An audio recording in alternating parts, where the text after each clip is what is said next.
안녕하세요. 오늘도 사연살롱을 찾아주셔서 감사합니다. 할까 말까 할 때는 하지 말라더니 이렇게 후회가 될 줄 누가 알았겠어요. 저는 작년 이맘때 결혼식을 앞두고 정말 고민이 많았어요.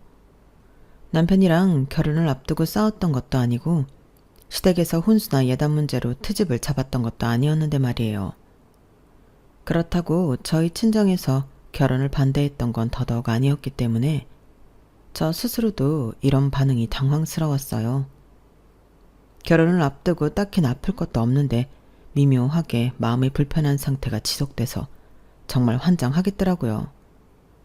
주변에선 결혼을 앞둔 여자들이 흔히 겪는 메리지 블루라며 지나고 보면 별거 아니니까 걱정 말라고 했지만 어쩌면 그건 여자의 예리한 직감이 아니었나 싶어요.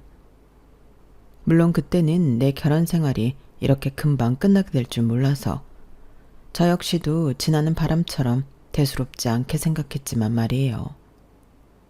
제가 남편을 만나게 된 건 대학 시절 동아리 선배 덕분이었어요.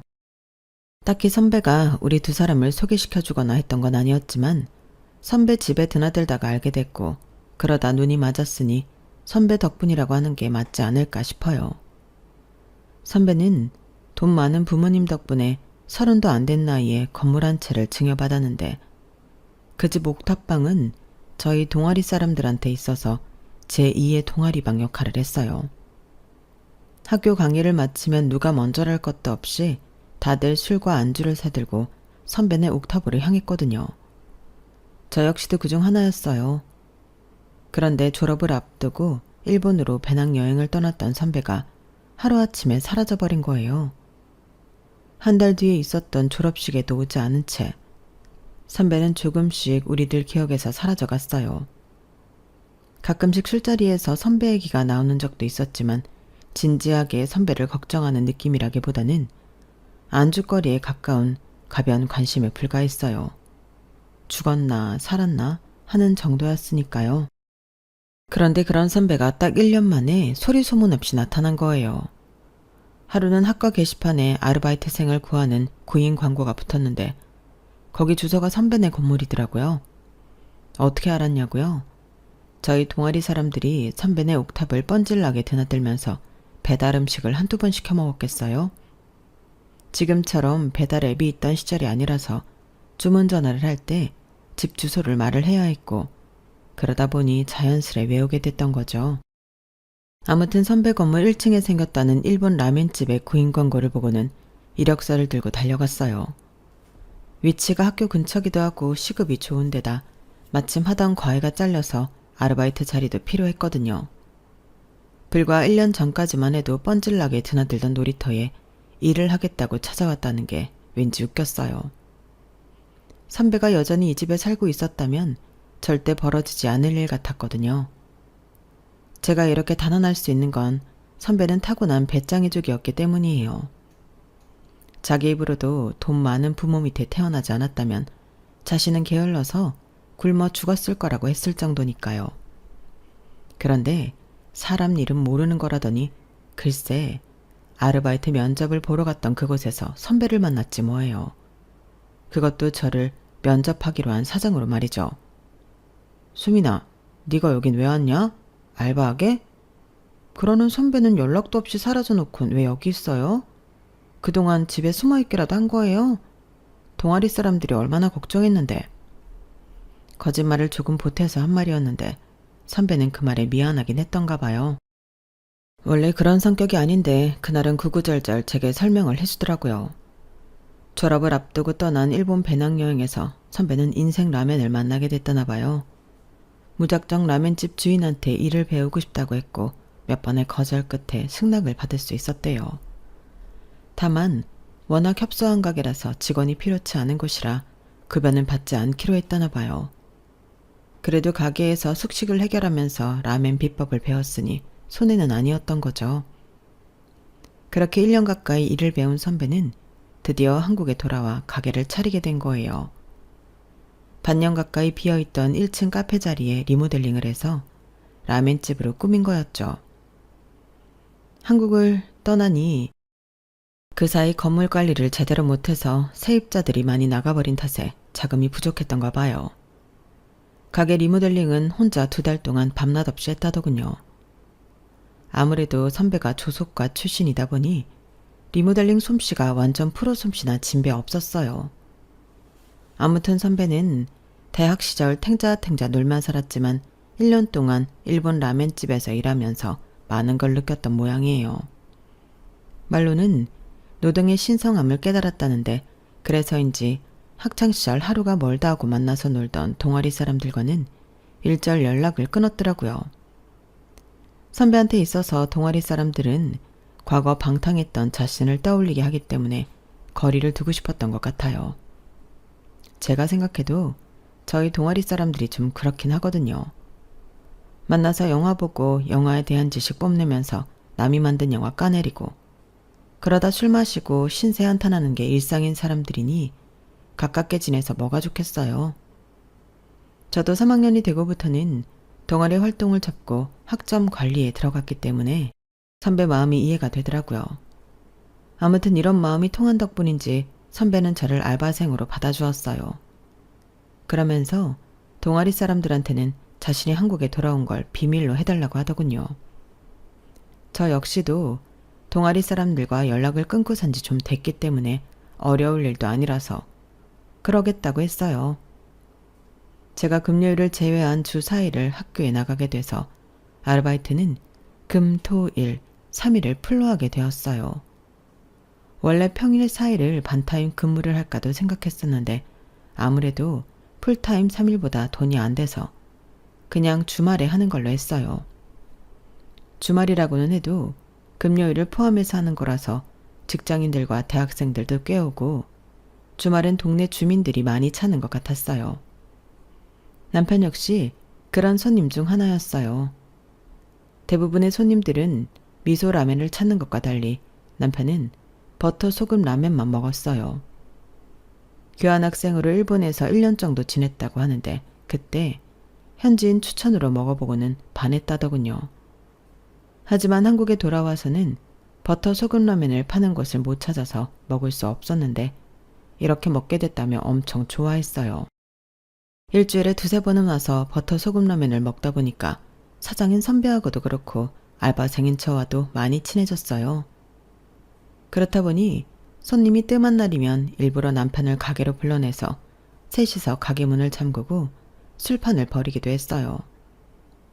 제가 취업을 하기 전까지 선배 가게에서 아르바이트를 했으니까 거의 1년 반 정도 남편과도 알고 지냈던 것 같아요.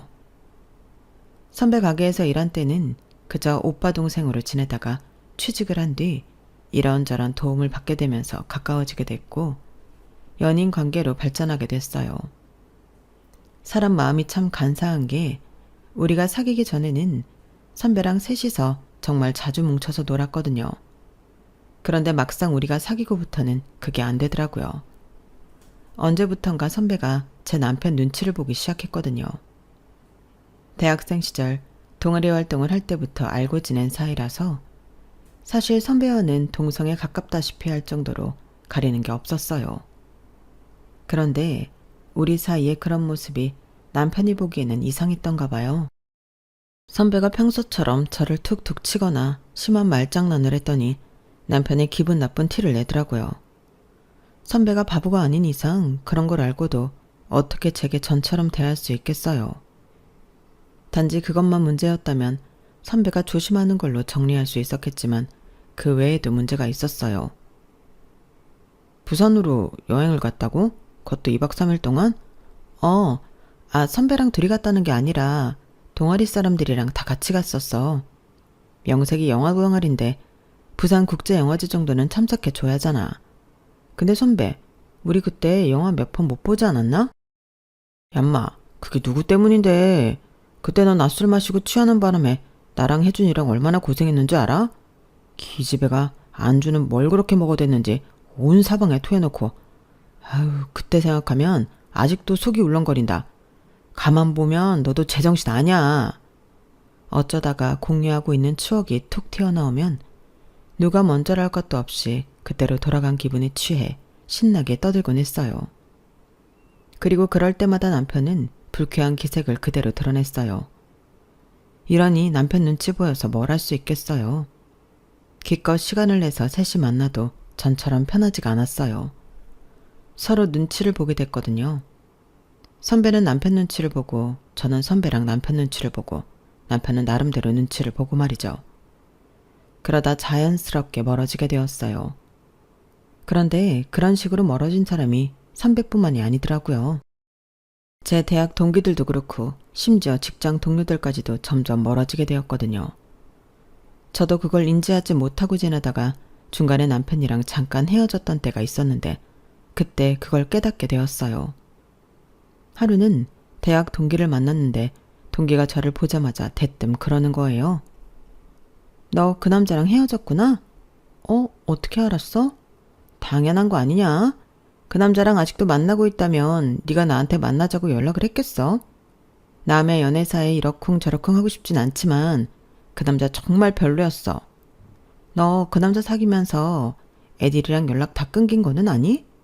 심지어 너희 두 사람 만나게 해준 기준 선배도 네 남자친구 눈치 보여서 너한테 연락하기 꺼려진다고 하는 걸 보면 문제 있는 거 아니니?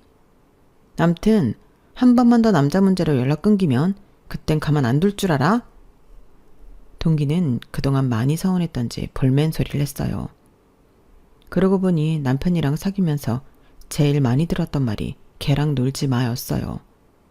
거기다 툭하면 친구야 나야 선택해? 라는 말도 입버릇처럼 하곤 했고요. 제 주변 사람들과 함께 보게 되는 자리가 있으면 매번 트러블이 생겨서 결국엔 다시는 안 보는 사이가 되곤 했고 저만 따로 그 사람들이랑 어울릴라 치면 앞서 말한 것처럼 그 친구랑 자기 사이에 선택하라고 강요했어요. 그러니 어디 마음 편히 사람들을 만날 수 있겠어요. 결국엔 사람들과 서서히 연락이 끊기거나 연락이 된다 쳐도 따로 만나는 일은 없게 되어버렸죠. 그러고 보니 남편은 자기 친구를 소개해준 적이 단 한 번도 없었어요.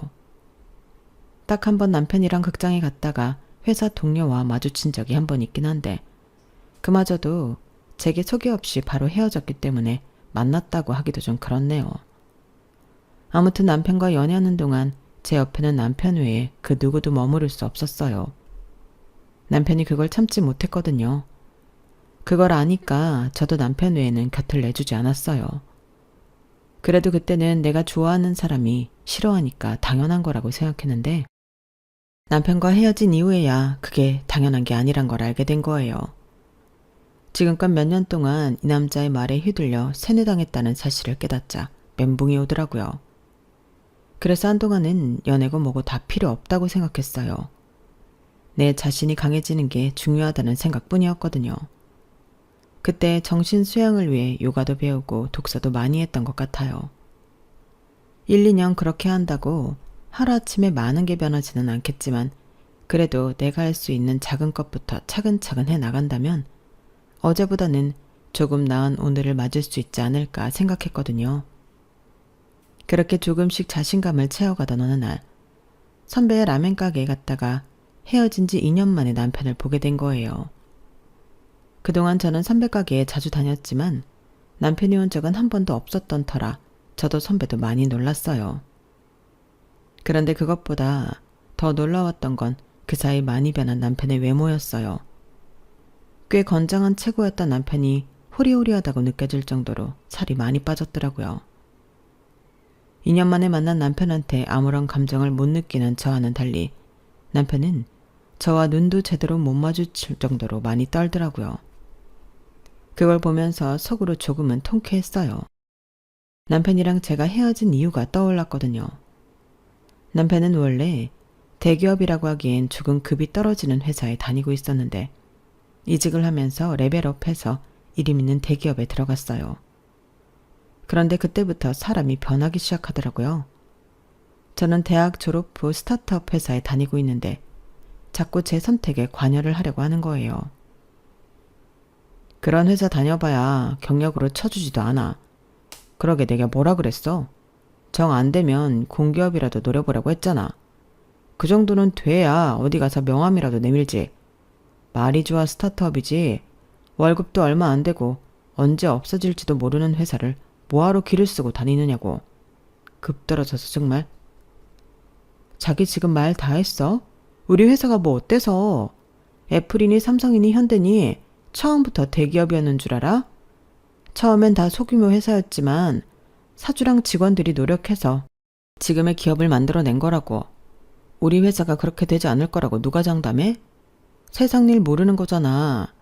그리고 내 직장 때문에 급이 떨어진다고 생각한다면 나랑 안 만나면 되겠네. 이직 성공해서 기분 좋은 건 알겠는데 자기 기준에 차지 않는다고 사람 무시하지 마. 난 어떻게도 자기랑 급 맞춰주고 싶은 생각 없으니까 자기랑 급 잘 맞는 사람 찾아서 잘 살아봐. 이게 우리의 마지막이었어요. 그러니 제가 남편에 대해 좋은 기억을 남길 수 있었겠어요? 그런데 남편은 제게 많이 미안했던가 봐요. 자꾸 아련한 눈빛으로 은근히 제 시선을 피하는 게 마치 자기 좀 가엾게 봐달라고 아양을 떠는 것처럼 보이더라고요. 그래도 몇 년을 사귄 정이 있는데 단칼에 모른 척할 수는 없어서 요즘 어떻게 지내냐고 물어봐줬어요. 그저 형식적인 질문이었는데 남편은 기다렸다는 듯 그간의 근황을 쏟아내기 시작하더라고요. 너랑 헤어지고서야 알았어. 내가 정말 형편없는 놈이었다는 걸 말이야. 헤어지고 처음엔 아무렇지 않을 줄 알았어. 그런데 시간이 지날수록 네 생각이 너무 나더라고. 너한테 뭘 바라는 게 있어서 그런 건 아니야. 오히려 그 반대야. 그동안 너한테 받기만 했지 내가 해준 게 하나도 없더라고. 너랑 사귀는 동안 사실 겁이 났던 것 같아. 네가 날 버리고 다른 사람한테 갈까 봐. 너도 알다시피 난 성격도 사교적이지 못하고 주변에 친구도 없어. 그런데 네 옆에는 늘 사람들로 북적이잖아. 그게 부러우면서도 셈이 났던 것 같아. 그래서 더 너를 못살게 굴고 주변 사람들하고 떼어놓으려고 했었어. 미안해.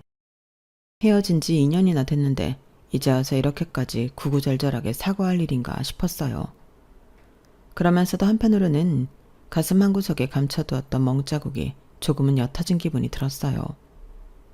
지난 2년 동안 요가도 하고 명상도 하면서 마음의 상처를 치유해보려고 했었는데 그때 들인 노력보다 남편의 사과 한마디가 더 큰 힘을 발휘하는 것 같더라고요. 그날 가슴에 담아두었던 응어리가 풀린 탓인지 이후로 남편한테 오는 문자에 답을 하거나 주말에 같이 마트에 장을 보러 가기도 했어요. 말로는 그저 남사친, 여사친의 감정일 뿐이라고 선을 그었지만 그게 어디 쉽나요? 그것도 몇 년이나 사귀었던 남녀가 말이에요. 결국 여름밤 치맥을 하고는 알딸딸해진 기분에 함께 밤을 보내게 되었고 헤어진 지 2년 7개월 만에 다시 사귀게 되었어요. 물론 주변에선 후회할 거라는 말들을 많이 했어요. 네 남자친구가 변한 것 같지? 아니야. 시간이 지나면 네가 지긋지긋해서 헤어지고 싶어 했던 그 모습이 다시 나올 거라고. 재결합하는 사람들이 다들 같은 이유로 다시 헤어지게 돼 있어. 그러니까 너무 큰 기대하지 말고 미리 마음에 준비해둬. 돌이켜보면 그때 친구의 말을 들었어야 했는데 내 남자는 다를 거라는 근거 없는 믿음 때문에 결국 내 발등을 제가 찍었지 뭐예요. 재결합 이후 남편은 전과는 달리 제 주변 사람들과도 관계를 이어가려고 노력했어요. 속으로는 어떤 생각을 하는지 알 수 없지만 그래도 표면적으로는 사람들과 어울리려는 노력을 하는 걸로 보이더라고요. 그러다 보니 주변에서도 남편에 대해 인식도 많이 좋아졌고 만나온 시간이 길었던 만큼 결혼 얘기도 솔솔 나오기 시작했어요. 사실 조건만 본다면 결혼 상대로서 빠지는 게 없는 사람이었어요. 일단 직장이 좋고 월급도 많고 이렇다 할 결격 사유가 없는 사람이니까요. 시부모님도 대단한 경제력을 가진 분들은 아니셨지만 그래도 노후 준비를 착실히 해놓으신 덕분에 자식들한테 손 안 벌리고 살 수 있는 정도의 경제력을 가진 분들이셨어요. 게다가 남편이 3남 1녀 중 막내라서 제사나 부모님 부양에 대한 압박도 상대적으로 없는 편이었어요. 누가 봐도 괜찮은 결혼 상대인 거죠. 실제로 저희 부모님도 남편을 만나보시고는 바로 결혼 승낙을 해주셨어요. 저 역시도 시부모님께 인사드리는 그 자리에서 바로 며느리 소리를 들었을 정도로 양가 부모님의 허락을 받는 건 쉬운 일이었죠.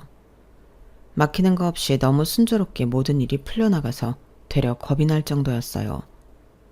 남들은 1년 혹은 반년 전에는 예약을 해야 식 올릴 수 있다는 유명 예식장도 친구 도움으로 쉽게 계약할 수 있었고, 신혼집도 발품 얼마 들이지 않고 금세 얻을 수 있었어요. 시댁에서 과도한 혼수나 예단을 바란 것도 아니어서 그것 역시 문제될 일이 아니었죠. 마치 하늘에서 우리 결혼을 도와주고 있다는 생각이 들 정도로 모든 게 일사천리로 풀려나갔어요. 주변 사람들은 결혼 준비 과정이 너무 힘들어서 결혼을 2번은 못하겠다고 농담들을 하던데, 이런 정도라면 그런 말이 왜 나왔나 싶을 정도였어요. 그런데 어느 것 하나도 막힘이 없이 잘 풀리는 가운데 제 마음은 왜 그렇게 답답했는지 몰라요. 이제 몇 달 뒤 식을 올리면 평생 이 남자와 살아야 한다는 생각을 하자 숨이 막혀오고 무기력해지더라고요. 그렇다고 꼭 남편이 아니어야 할 이유도 될 수 없으면서 말이죠.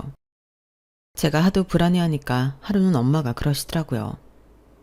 나도 그랬어. 네 아빠랑 결혼식 날짜까지 다 잡아놓고 예식장에 들어서는 순간까지도 심장이 쿵쾅쿵쾅 뛰면서 당장 여기서 벗어나야 할 것만 같더라고. 그래서 옆에 있던 이 큰 이모한테 그 말을 했더니 뭐라는 줄 아니? 자기도 그랬다는 거야. 자기는 신부 입장을 마치고 주례사를 듣는 동안에도 속으로 도망칠까 말까를 고민했다더라고. 큰 압박에 짓눌리면 누구나 빠져나가고 싶다는 생각을 하게 돼. 네 인생에서 결혼보다 더 큰 압박이 어디 있겠니? 그럴 땐 차라리 속으로 이렇게 생각해봐. 살아보고 아니면 깨는 거지 뭐. 엄마는 언제까지고 우리 딸 편이니까 마음 편히 가져. 그날 엄마 얘기를 듣고 조금은 마음이 진정되기 시작했어요. 엄마 말대로 아니면 많은 거라고 생각했더니 확실히 마음이 편해지더라고요. 그렇게 내 안에서 몇 번의 전쟁 같은 갈등을 끝낸 뒤에야 저는 예식장에 발을 들일 수가 있었어요. 그리고 그 순간부터 그토록 순조로웠던 결혼은 엉망진창이 되고 말았어요. 신혼여행지에서 시작된 말다툼이 시발점이었어요. 뭐라고? 매달 시댁에 300씩 보내겠다고? 아니 왜? 아직 아버님도 돈 버시잖아. 돈을 벌고 안 벌고 뭐가 중요해? 드리고 싶다는데 마음이 중요한 거지. 아니 그러니까 그 돈을 왜 드리고 싶은 건데? 우리는 아직 집도 전세고 앞으로 애도 나오면 들어갈 돈이 천지인데 말이야. 그러자 남편은 뭔가 꺼내기 곤란한 말이 있는 사람처럼 뜸을 들였어요. 그러다 얘기에 진척이 없자 더는 안 되겠는지 드디어 말을 하더군요. 내가 너보다 300이나 더 벌잖아. 처음엔 그 말이 뭘 의미하는지 몰랐어요. 애초에 남편은 대기업에 다니고 있고 저는 스타트업 회사에 다니고 있어서 봉급 차이가 확연히 난다는 건 알고 있었거든요. 그러니 새삼스럽게 그 얘기는 왜 하나 싶었어요. 버는 돈의 액수는 다른데 쓰는 건 같이 써야 되면 내가 손해잖아. 그제야 남편의 말뜻을 제대로 이해한 저는 기가 차서 한숨만 나왔어요. 아, 그래서 그 차액을 자기 부모님께 드리겠다는 거구나? 나랑 같이 쓰기 아까워서? 그러자 남편은 긍정도 부정도 하지 않았어요. 남편의 그런 행동에 뭐랄까 긴 장도로 가슴을 푹 찔린 기분이었다랄까요. 장도가 빠져나간 자리에 바람이 들어 서늘한 기분이 들었어요. 방금 전까지 결혼은 나에서 우리가 되는 과정이라고 생각했는데 그건 내 착각일 뿐이었다는 걸 확인시켜주는 것 같았어요. 그래서 더 가슴이 텅 빈 것처럼 허하다는 기분이 들었던 것 같아요. 그건 단순히 허전하다는 단어만으로는 설명할 수 없는 그런 공허함이었어요. 그래, 자기가 원한다면 그렇게 해. 내 돈도 아니고 자기가 열심히 일해서 버는 돈이니까 자기 마음대로 해야지. 순순히 남편 뜻에 따라주겠다고 하자 남편은 살짝 놀라는 것 같았어요. 처음엔 제 눈치를 보면서 시댁에 돈을 보내던 남편이었지만 시간이 지나자 아주 대놓고 당당하게 굴더라고요. 100번 양보해서 자기가 번 돈이니 그럴 수 있다고 생각하려고 했어요. 그런데 막상 남편이 주변 사람들한테 허세를 부리며 그 얘기를 하는 걸 보고 좋게 넘어가려던 마음이 싹 가시더라고요. 와이프가 뭐라 그러긴. 내가 번 돈 내가 우리 집에 주겠다는데 지가 뭐라 그러겠어? 억울하면 지도 돈 많이 주는 회사로 옮기든가. 달래 사람들이 대기업 취업에 목숨 거는 줄 알아? 다 이런 여유를 부릴 수 있기 때문이라고. 우리 와이프? 에휴, 스타트업인지 뭔지 쥐똥만한 회사에 다니는데 무슨 비전이 있겠냐? 도대체 왜 그렇게 야망이 없나 모르겠어. 이런 게 따지고 보면 가정교육 탓인 것 같아. 어릴 때부터 아이가 성취욕을 느낄 수 있게 부모가 옆에서 자극을 줘야 하는데 우리 장인장모가 그런 걸 못했던 거지. 자기가 돈 좀 더 번다고 자랑하는 거야. 누가 뭐라고 그러나요? 그런데 왜 거기에 내 부모님까지 끌어들이냐고요. 결혼 전에 친구가 했던 말이 그제야 떠오르더라고요. 한번 헤어졌다가 재결합하고 얼마 안 됐을 때 친구가 그랬거든요. 시간이 지나면 제가 헤어지고 싶게 만들었던 남편의 모습이 다시 나올 거라던 말이요. 친구의 말이 실현되기까지 걸린 시간은 결혼하고 불과 한 달도 안 돼서였어요. 그 한 달도 안 되는 기간 동안 남편은 양파 껍데기 벗기듯 그동안 진짜 자신을 감추고 있던 가식들을 하나씩 뜯어냈어요. 그렇게 만나게 된 남편의 민낯은 제가 살면서 정말 상종하기 싫어했던 최악의 인간 딱 그 자체더라고요. 도대체 어쩌다 이런 인간으로 자랐나 하고 봤더니 글쎄 저희 시부모님이 딱 남편의 노인 버전인 거 있죠. 자식은 부모의 등을 보고 자란다더니 그 말이 하나 틀리지 않더라고요. 결혼 전에 왜 그렇게 이 결혼이 찜찜하게 느껴졌었는지 그제야 알 것 같았어요. 남편과 시댁 식구들의 가식적인 모습을 본능적으로 알아채서 거북했던 거예요. 어느 정도로 저희 남편과 시댁 식구들이 인성이 엉망인지는 단편적인 사건 몇 개만 예로 들어도 충분히 전달이 될 거예요. 큰 아주버님네 아들이 이번에 대학에 들어갔는데 저희 아버님께서 맏손자한테 그러시더라고요. 이 아래비는 네가 들어간 그 학교가 정말 자랑스럽다. 그 학교에는 이 나라에서 돈이 있고 지위가 높은 사람들 자식들이 주로 다닌다고 들었다. 이게 얼마나 좋은 기회냐? 가진 것도 없고 능력도 없는 것들 사이에서 시간 낭비할 필요 없이 윗계급 사람들하고만 어울릴 수 있으니 말이다. 인생은 자고로 누가 더 높이 올라가느냐의 싸움이야. 지금 네 옆에 있는 것들을 친구라고 생각하면 절대 안 된다. 그것들은 전부 네가 밟고 올라갈 디딤돌에 불과한 것들이니까. 너희 아빠랑 작은 아빠들 그리고 고모까지 이 하레비는 지금 너한테 말한 그대로 교육시켰고 그래서 이렇게 어디 내놔도 손색 없이 키워냈단다. 그러니 이 하레비 말 명심하고 꼭 따르도록 해라. 알겠지? 옆에서 그 말을 듣는데 순간 제 귀를 의심했어요. 아니 어떻게 할아버지가 자기 손자한테 이런 말도 안 되는 교육을 할 수 있는 거죠? 친구들을 밟고 올라갈 디딤돌로 생각하라뇨. 그런데 무서운 건 저를 제외한 나머지 사람들이 아버님의 그 말에 고개까지 끄덕이며 경청하더란 거예요. 그때 그 자리에서 느꼈던 이질감은 살면서 제가 느낀 공포 중 가장 큰 공포였어요. 지금까지 내가 알던 사람들이 순식간에 낯설고 기괴하게 보였으니까요. 그래서 몸이 안 좋다는 핑계를 대고 서둘러 혼자 빠져나왔어요.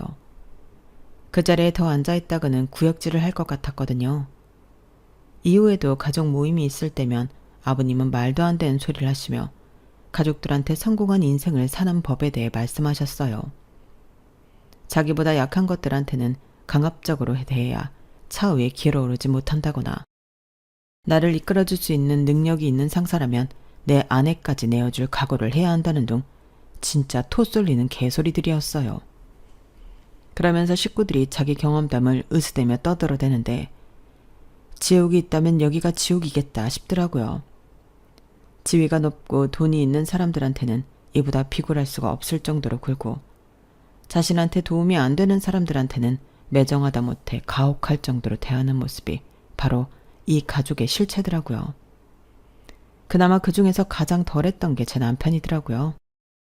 이걸 다행이라고 생각해야 할지 모르겠지만요. 결혼하고 처음 맞는 명절이 며칠 앞으로 다가온 어느 날이었어요. 어머님이 퇴근 후에 잠시 들리라고 하셔서 시댁으로 갔더니 제게 종이 한 장과 볼펜을 주시더라고요. 어머님, 이게 뭐예요? 명절도 다가오고 해서 미리 각서를 만들어 둬야 할 것 같아서 불렀다. 너도 알다시피 우리 상민이가 월급을 너보다 많이 벌잖니? 혹시 네가 그 돈을 친정에 빼돌리기라도 하면 어쩌냐고. 상민이 말로는 매달 300씩 보낼 테니 그런 걱정하지 말라고는 하는데 그래도 부모 입장에서 내 새끼가 번 돈을 며느리가 뒤로 빼먹을지 모르는데 어떻게 걱정하지 않을 수가 있겠니? 그러니까 여기다 각서를 써라.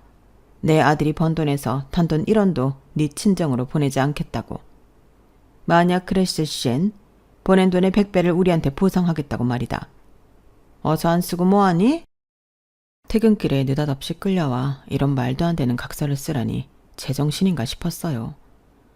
그래서 한숨을 쉬며 시간을 끌었더니 어머님이 아주 방방 뛰시면서 있지도 않은 일로 소설을 쓰시는 거 있죠. 너 설마 니네 집에 그동안 돈 퍼다 날랐던 거니? 그래서 쓰라는 각서도 안 쓰고 그렇게 버티는 거냐고. 내가 너 이럴 줄 알았다.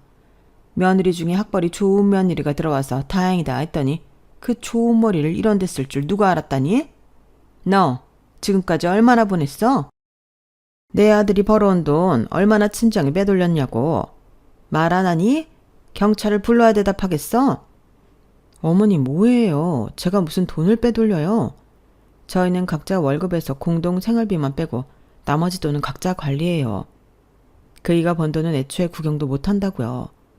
정 못 믿으시겠으면 그이한테 전화해 보세요. 이렇게 말했으면 알아들을 법한데도 어머님은 끝내 막내 아들한테 전화해 자초지종을 들은 뒤에야 오해를 푸셨어요. 하지만 오해를 풀었다고 각서 강요까지 그만두신 건 아니었어요. 저는 그날 기어이 어머님이 원하시는 내용대로 각서를 한 장 써드리고서야 시댁 대문을 나설 수 있었거든요. 각서 사건이 있고 몇 달 뒤 저희 회사는 전 세계적으로 부는 K컬처 바람을 타고 해외 시장에서 전례 없는 성과를 거둘 수 있었어요. 덕분에 성과급도 엄청 받을 수 있게 되었죠. 저희 회사가 스타트업 회사라서 월급 자체는 세지 않아도 직원들한테 유리한 조건의 옵션들이 많이 포함되어 있는데 그중 성과급은 대기업보다 훨씬 빵빵하게 들어오는 편이었어요. 창업 이래 최고의 매출을 찍은 덕분에 그해 저한테 들어온 성과급이 자그마치 7천만 원이나 되더라고요. 세금을 제한 금액이 이거니까 세 전으로 치면 억이 넘는 엄청난 금액이었던 거죠. 이 돈을 어디에 쓸까 고민을 하다가 아빠 차를 바꿔드리기로 했어요. 저희 아빠는 20년 넘게 차를 타고 계신데 연식이 있다 보니 툭 하면 고장이 나서 수리비도 많이 들고 무엇보다 기름은 엄청 먹어서 기름값 오른다는 뉴스만 나오면 아빠가 긴장을 하시곤 했거든요.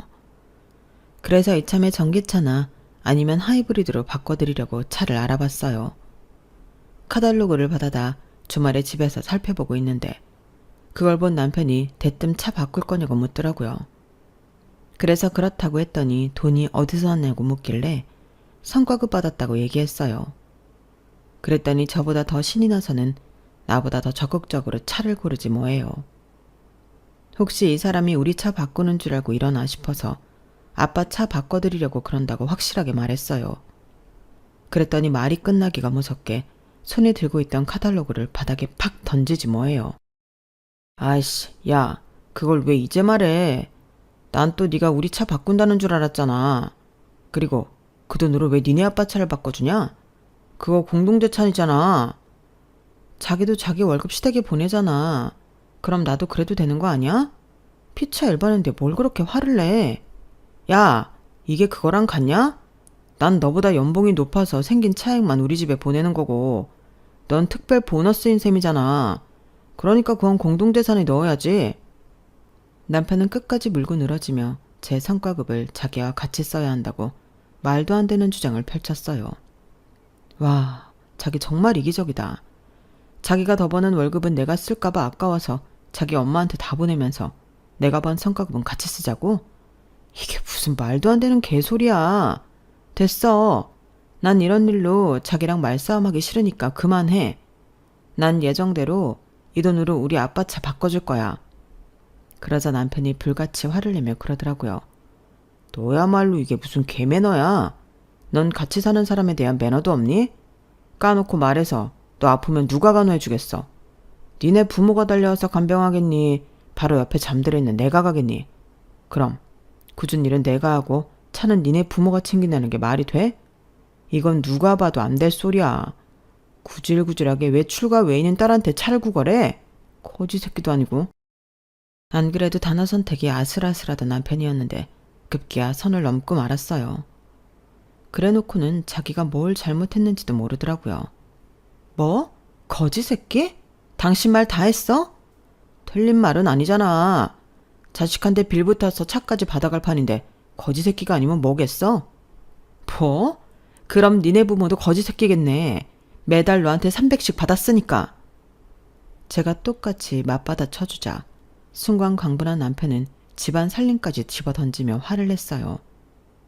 그러는 과정에서 저는 남편이 던진 사운드바에 맞아서 갈비뼈가 골절이 됐어요.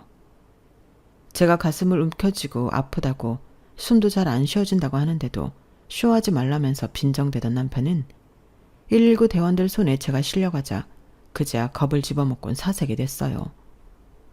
그날 응급실에서 엑스레이를 찍고 골절 확인을 하는 동안에도 남편은 코빼기도 보이지 않았어요. 결국 저희 부모님이 달려와 모든 처리를 해주셨어요. 며칠은 꼼짝 말고 누워있어야 한다고 해서 회사에 병가를 내고 입원을 했는데 다음 날이 돼서야 남편놈이 병실로 찾아왔더라고요. 아빠는 그런 사회를 보자마자 뺨을 때리셨어요. 평소 같으면 아빠를 뜯어 말리셨을 엄마지만 그날은 못 본 척 하시더라고요. 내가 다른 건 다 참아도 여자한테 손대는 놈은 용서 못한다. 생각 같아선 내 딸이 다친 것처럼 니놈 갈비뼈도 몇 개 부러뜨리고 싶지만 안간 힘을 쓰고 참는 거야. 그러니 너도 최소한의 양심이 있다면 순순히 이혼 서류에 도장 찍어라. 만약에 도장 안 찍고 딴소리하면 그땐 니놈이 고개도 못 들고 다니도록 만들어줄 테니까 결정해. 이미 부모님과 상의 끝에 이혼을 하기로 결정했던 터라 남편이 뭐라고 하든 상황이 바뀌지는 않을 거였지만 그래도 남편이 뭐라고 할지 궁금하더라고요. 그런데 원하시면 이혼을 할게요. 그런데 이거 하나는 확실히 해야 할 것 같아요. 제가 사운드바를 던진 건 맞지만 수민이를 맞출 생각은 없었어요. 고의가 없었기 때문에 이건 사고일 뿐이라고요. 그러니까 병원비는 50대 50으로 부담하는 게 맞다고 생각합니다. 이런 와중에도 병원비 타령을 하는 남편을 보니 정말 한심하기 그지없었어요. 아마 모르긴 해도 병원비 반값 부담 얘기는 자기 부모님과 상의 끝에 내린 결론일 거예요. 그분들이라면 이런 와중에도 사과를 먼저 하라는 말 대신 어떻게든 보상해야 할 금액을 깎으라고 가르치셨을 테니까요. 결국 우리 부부는 결혼한 지 1년도 채 안 돼서 이혼을 했어요. 결혼식을 올릴 때는 이런저런 행운이 따라서 쉽게 할 수 있었지만 이혼은 정말 너무 힘들게 마칠 수 있었어요.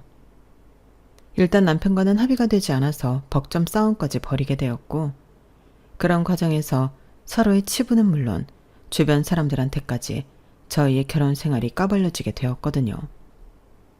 그렇게 힘겨운 과정 끝에 드디어 이혼을 하게 되었어요. 이번 소송에서 저를 위해 증언을 해주었던 친구 말이 추잡하게 까발려진 이혼 소송의 승자도 패자도 없다지만 그래도 금전적으로 위로를 많이 받은 쪽이 승자라고 하더라고요. 그런 의미에서 따져본다면 이번 이혼 소송의 승자는 저인 것 같네요. 비록 저 역시도 많은 상처를 입었지만 말이에요. 그래도 이쯤에서 결혼 생활을 멈출 수 있었던 건 다행이라는 생각이 들어요. 더 멀리까지 갔다면 되돌아오는 길이 더 길고 힘들었을 테니까요. 이제 정신 바짝 차리고 나 혼자의 힘으로 온전히 걸어갈 수 있는 인생을 살아보려고 합니다. 그렇게 걷다 보면 같은 곳을 바라보는 사람을 만나게 될지 모르는 일이니까요. 지금까지 제 사연을 들어주셔서 감사합니다. 들어주신 분들 모두 행복하시고 건강하세요. 여러분, 사연 댓글에 응원과 현명한 조언 부탁드려요. 좋아요와 구독은 저에게 큰 힘이 됩니다. 오늘도 좋은 일 가득하세요.